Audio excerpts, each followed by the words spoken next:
Bom, agradeço o convite, boa tarde aos presentes. E, na verdade, 68 lembra um pouco 1848, onde ocorreu a tal da Primavera dos Povos.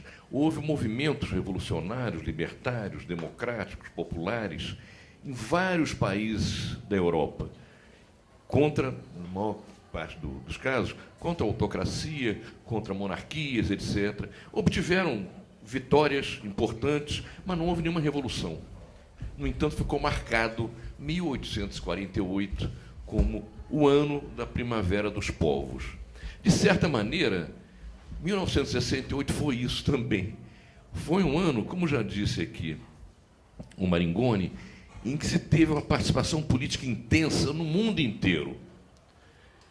Começando dos Estados Unidos, a luta dos negros, ganhando uma radicalidade grande, inclusive, e mexendo muito com a sociedade, junto com a luta contra a política imperialista americana, que se meteu no Vietnã e estava perdendo a guerra lá. E, na época, o exército americano não era um exército de profissionais, de militares profissionais, era de pessoas que faziam um serviço militar e eram convocadas. E iam lutar no Vietnã, um país em que a maioria da população americana nem sabia que existia, e começava a ficar enfrascado numa guerra que era difícil vencer, porque a população toda estava engajada nela. Aliás, o Maringoni fez referência à ofensiva do Tet. Aliás, foi minha primeira atividade, digamos, clandestina, foi pichação por conta da ofensiva do Tet. A gente pichou o Rio de Janeiro inteiro. Imagino que a população do Rio não soubesse, inclusive, o que era a ofensiva do Tet. Depois eu me dei conta disso. Mas, para nós, foi ótimo fazer aquela pichação lá. E a ofensiva do Tet não foi para derrotar militarmente as tropas americanas. Foi para mostrar que era inviável ganhar aquela guerra, os americanos ganharem a guerra. E aí eu me reporto a uma matéria jornalística que eu li, em um encontro, já depois de terminada a guerra, que reuniu comandantes americanos e comandantes vietnamitas. Um encontro desse aí de ex-combatentes. E um americano encheu o peito e disse: "Vocês nunca nos ganharam no campo de batalha." E o general vietnamita disse: "Isso é irrelevante. Vocês tiveram que sair. Nós ganhamos." Em cima do Tet queria mostrar justamente isso. Os vietnamitas tomaram todas as principais cidades, ocuparam a embaixada americana. A foto de um guerrilheiro vietnamita com a bandeira vietnamita no saguão correu o mundo inteiro. Aquilo bateu na sociedade americana de um jeito que realmente não dá. E começou, então, um processo de esvaziamento. Os americanos começaram a tirar, aos poucos, as suas tropas. E, quando saíram em 75, a guerra já estava ganha. E o ofensiva do Tet foi fundamental, quer dizer, para mostrar para o povo americano que foi uma guerra perdida nos Estados Unidos, em grande medida, pela resistência do povo americano em seguir com aquela guerra. Mas, então, os Estados Unidos estavam em ebulição. Se desce mais um pouco, o Maringoni já falou do México. O México só teve a Olimpíada em 68 porque metralharam milhares de pessoas, porque estava inviabilizada a Olimpíada. E a Olimpíada, já naquela época, trazia interesses econômicos enormes. A gente vai descendo na América Central, muito movimento, basicamente da juventude, mas de resistência às oligarquias e tal. Eu vou deixar até o Brasil para depois, mas na Argentina, no Uruguai, no Chile, coisa semelhante ao que aconteceu no Brasil, aconteceu lá também. Indo para a Europa, tem um maio de 68 na França, que, diferentemente do que alguns dizem, nós que participamos mais na linha de frente em 68 no Brasil, não estávamos exatamente inspirados no maio de 68 da França, embora soubéssemos, acompanhássemos e tal. Mas é uma ilusão, é uma bobagem dizer os estudantes do Rio, de São Paulo, do Brasil, se inspiraram nos franceses. Não. Para a gente era mais forte a luta no Vietnã e a Revolução Cubana. Toda a Revolução Vitoriosa tem um enorme impacto nos anos subsequentes para países próximos. Isso é desde a Revolução Russa. Quando, depois da vitória dos sovietes, houve sovietes na Europa, etc. Até na China, um país rural, se tentou criar sovietes em 26, 27, e acabou, inclusive, com massacres. que levaram a que o Mao Tse-tung, tendo assumido a direção do Partido Comunista Chinês, fizesse a grande marcha para o campo e pensasse a revolução de outra forma, como uma revolução de base social camponesa, essencialmente, que vinha cercando a cidade. Mas então havia muito impacto da Revolução Cubana. E os vietnamitas estavam mostrando que o fraco pode ganhar do forte. Dependendo das circunstâncias, essa fortaleza do forte se abala, como foi o caso do Vietnã. Mas não só. Na França, a situação chegou a um clima pré-revolucionário. Aliás, é bom dizer, o de Gaulle fugiu da França. Ele foi para a Alemanha, para uma base militar americana na Alemanha, para governar alguns dias por ali, porque a situação na França estava muito complicada. Ele acaba recuperando o domínio político ao chamar eleições no mês seguinte. A parcela principal da esquerda, do ponto de vista numérico, vacilou em avançar, e o de Gaulle acaba ganha a eleição, ganha legitimidade e faz com que a situação se acalme.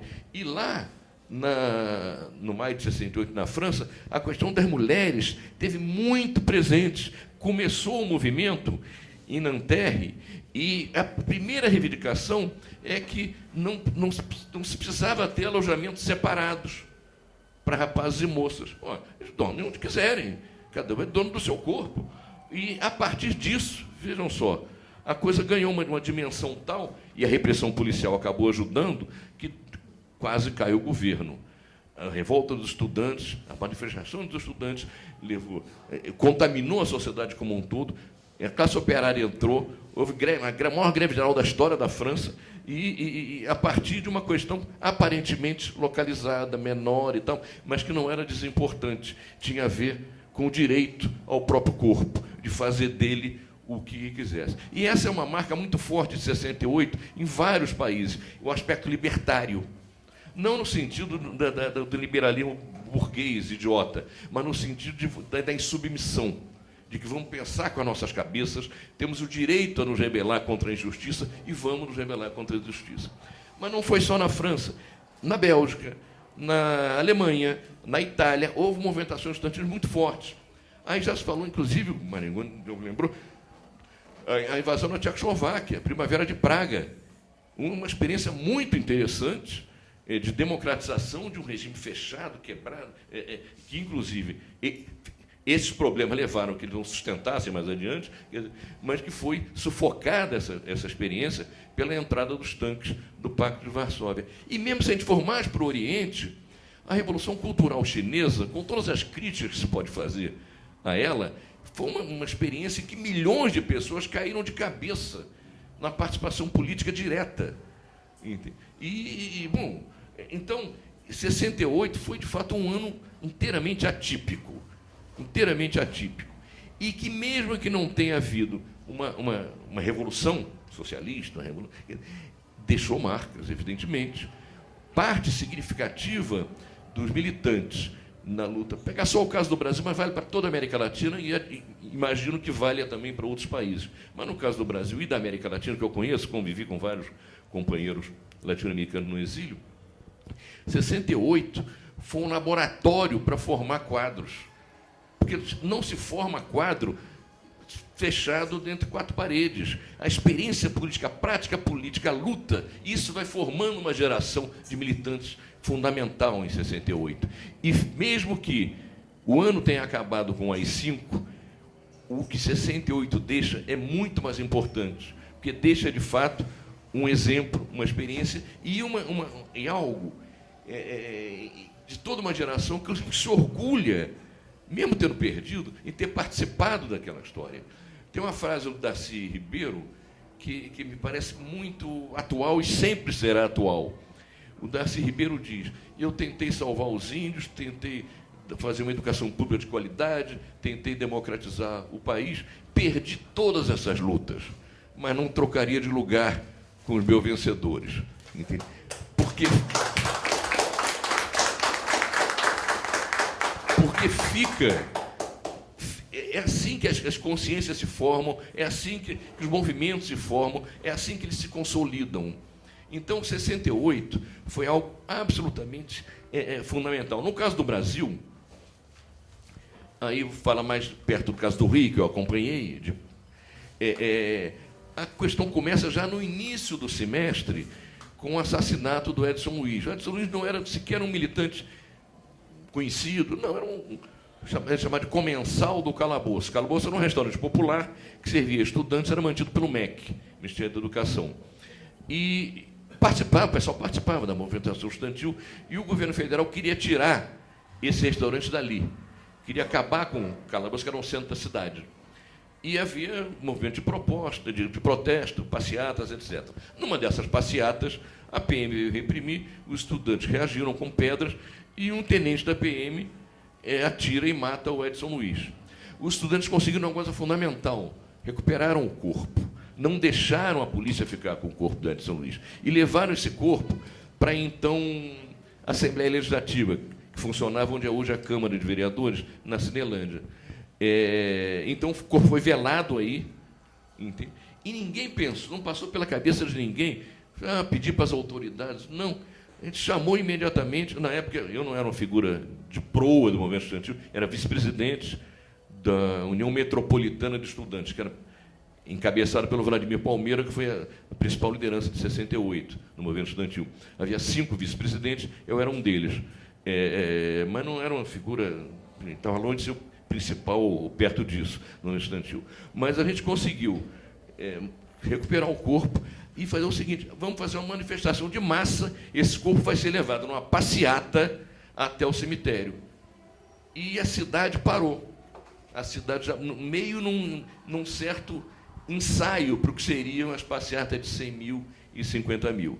A gente vai e retoma a questão da luta contra a ditadura. E aí é importante ver o seguinte: a gente conseguiu um movimento de expressão, de envergadura, porque teve colado nos interesses dos estudantes, no caso do movimento estudantil.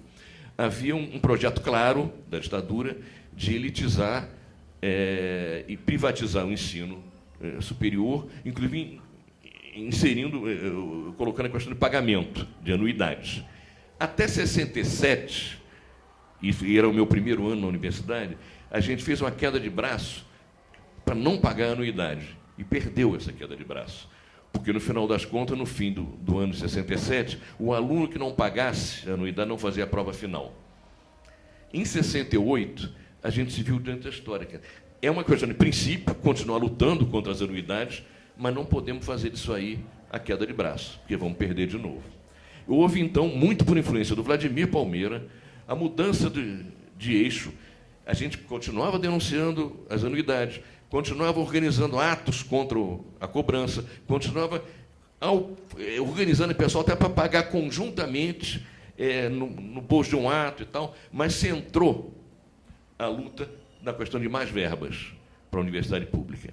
E isso aí foi fundamental. Se a gente tivesse mantido o foco errado no ano anterior, do ano anterior, a gente não teria tido o ascenso de 68. A luta por mais verbas vai indo, vai crescendo, e ali é preciso ver também o seguinte: a luta começava por mais verbas, algo que não necessariamente é contra a ditadura, mas a ditadura politizava essa luta.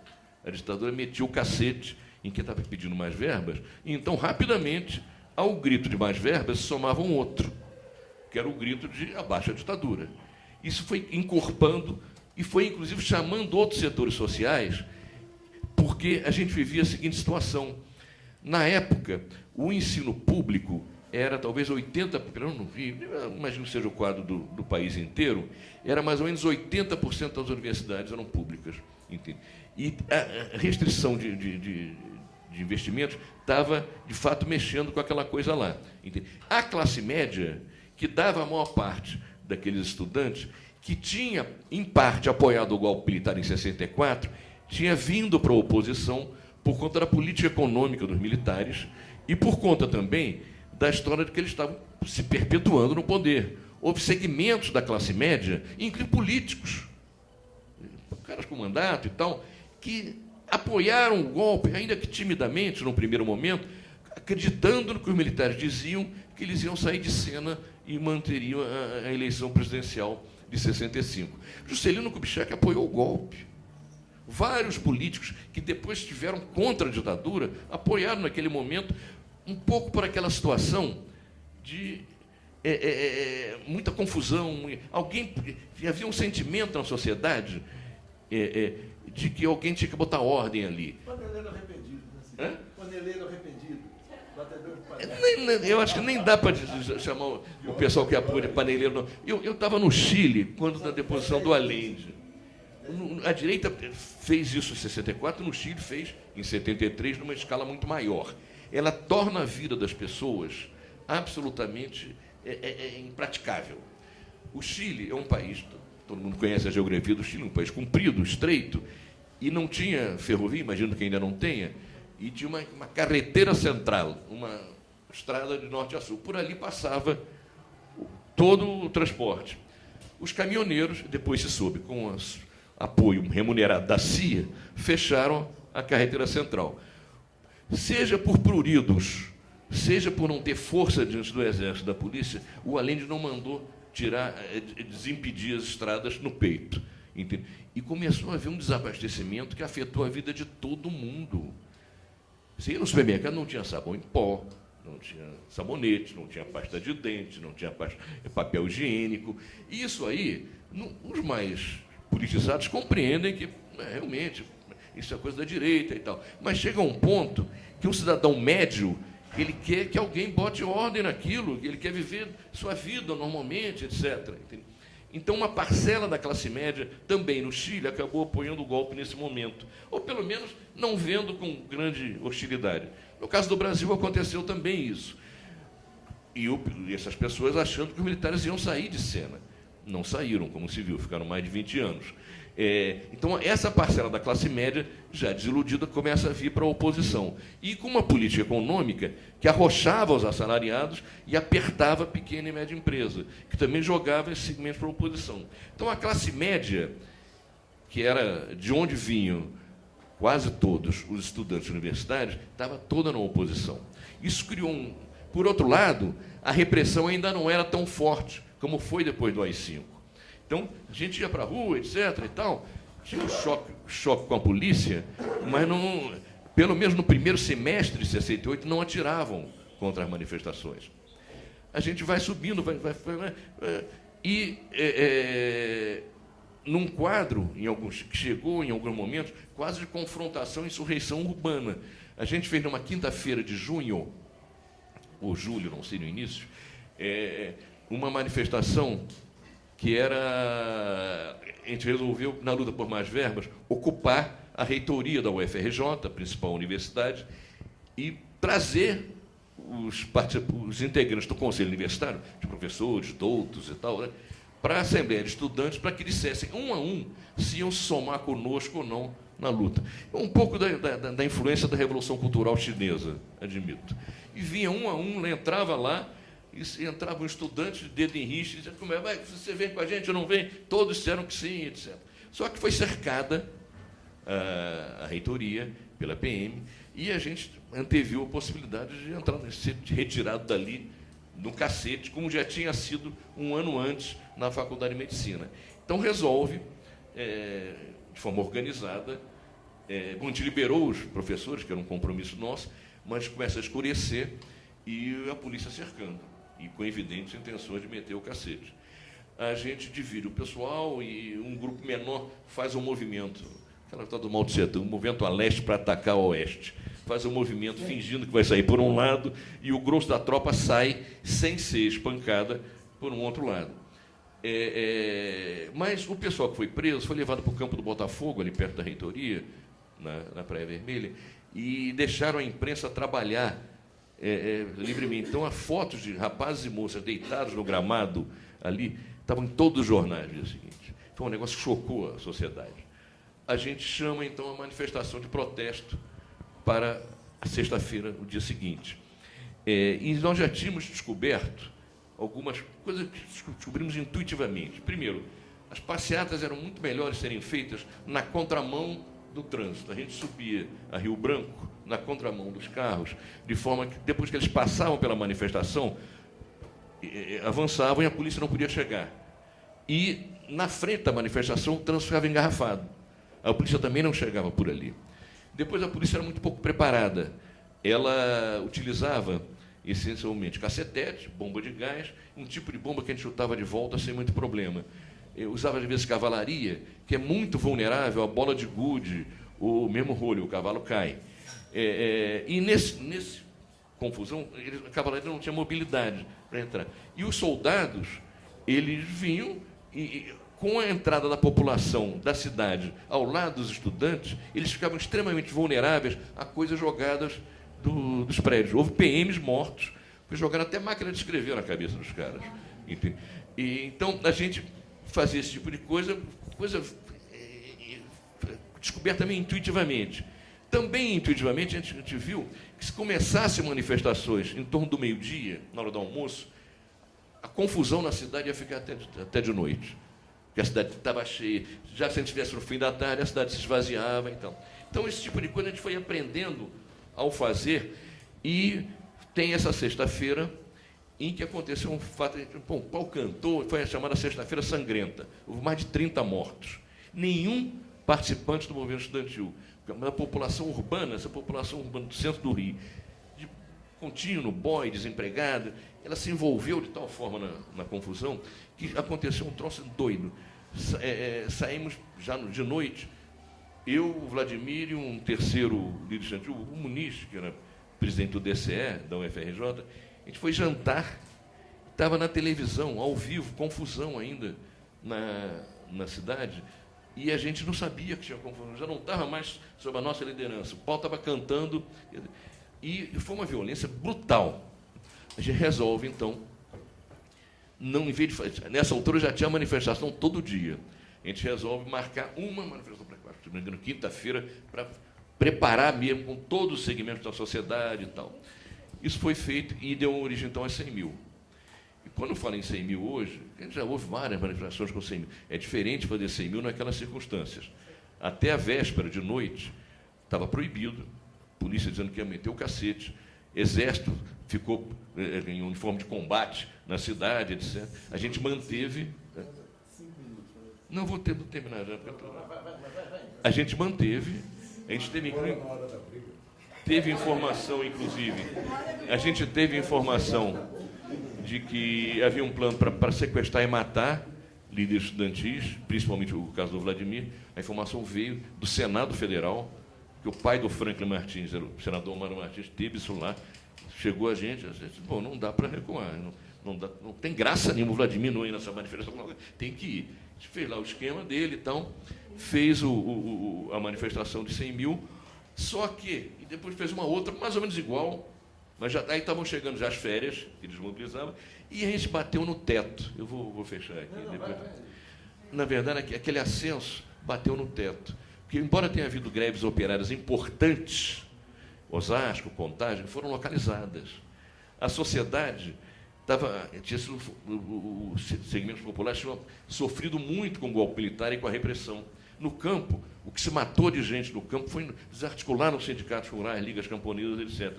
Os sindicatos operários estavam muito sob intervenção. E o movimento estudantil ficou, na verdade, isolado. E não tinha muito como desdobrar aquilo. Antes de qualquer outra coisa, houve um impasse, que depois vai ficar mais claro no segundo semestre, um impasse político, que a gente bateu no teto, não tinha como desdobrar aquele movimento.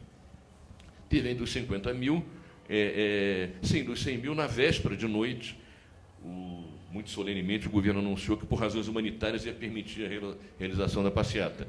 Na verdade, ele sentiu que se tentasse reprimir, ia ser uma maluquice total. Quem era o governador? Quem que era o governador? Era o Negrão de Lima. Negrão de Lima, que era um cara do MDB chaguista, pró-ditadura. Embora ele não fosse tão ruim quanto o Chagas Freitas, mas era um cara PSD mineiro, aquela coisa. Bom, começa o segundo, só para arredondar. Não, vai ter tempo. Não, porque eu estava falando.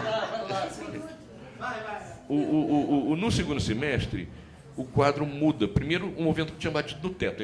Nós não sabíamos como desdobrar. As cabeças mais lúcidas, a gente dizia, bom, e agora? Não passar pela cabeça de ninguém, chamar uma insurreição ali, com os estudantes. Mas como fazer? A polícia muda o comportamento, começa a atirar contra a manifestação não de arma automática, como no México, mas com revólver. Então, estudante ferido, etc. Então, a gente é obrigado, portanto, num clima já de descenso, que a massa estudantil sentiu que, enfim, para onde vai isso? A gente fazia manifestações com grupos organizados, que fazia manifestações e se desfazia rapidamente. Isso, de um lado, restringia muito a participação massiva. De outro lado, impedia a divulgação, porque até então a imprensa que não estava sob censura, ela nos ajudava, ela vai ter manifestação, ela cobria e tal. Fazendo dessa forma, a gente perdia. E foi se afunilando a coisa. A polícia começa a entrar nas universidades e prender líderes estudantis lá dentro. Até então isso não acontecia. O risco era na rua, mas depois que entrou, era um certo território liberado. E aí tem Ibiúna, que foi um desastre, quer dizer, uma tentativa idiota de fazer um congresso clandestino com 1000 delegados, escolhidos na base.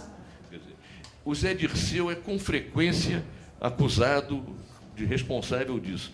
É uma injustiça com ele, quero dizer. A proposta foi dele, etc., mas todos nós embarcamos nela. Não teve ninguém contra, dizendo que isso era uma maluquice. Na verdade, a gente já estava meio mordido pela música da clandestinidade, de fazer, enfim. Teria sido mais razoável fazer um congresso, talvez não com 1000, mas com menos gente, e dentro de uma universidade, trabalhando para uma defesa política, chamando imprensa, chamando parlamentares e tal, e fazer por aí. Agora, juntar 1000 pessoas no interior de São Paulo, clandestinamente, embora as histórias que corram sejam falsas, foram comprar 1000 pães numa padaria em Ibiúna, isso é bobagem, ninguém é idiota a esse ponto. Mas efetivamente, foi um erro tentar juntar 1000. E os delegados eram escolhidos na base, em assembleias. Então, a polícia sabia esse cara, e sabia que ia ser nos próximos tempos um congresso. Então, enfim, maluquice. Começa, então, o descenso. As principais figuras no Estudantil ficam presas por mais tempo, outros considerados menores. Prenderam só 10, dos 1000 seguraram 10. Eu saí uma semana depois só. Mas a gente estava nesse problema. E já havia a perspectiva do endurecimento, vem o AI-5, e aí uma parcela dessa liderança estudantil acaba se integrando à luta armada. O que eu considero que foi um erro. Não porque não tenha sido legítimo fazer luta armada contra o regime ditatorial. E sempre será legítimo pegar em armas contra o regime de força ditatorial, etc. Mas, naquelas circunstâncias, no Brasil que a gente tinha, as chances de vitória eram muito restritas. Então, foi um erro político. Tá? Parte desse segmento vai para a luta armada, quando eu encontro, então, passo a conhecer meu comandante, Darcy. Não na luta armada, mas na prisão e depois no mesmo sequestro que nos tirou da cadeia. Bom, passa a bola para ele aqui.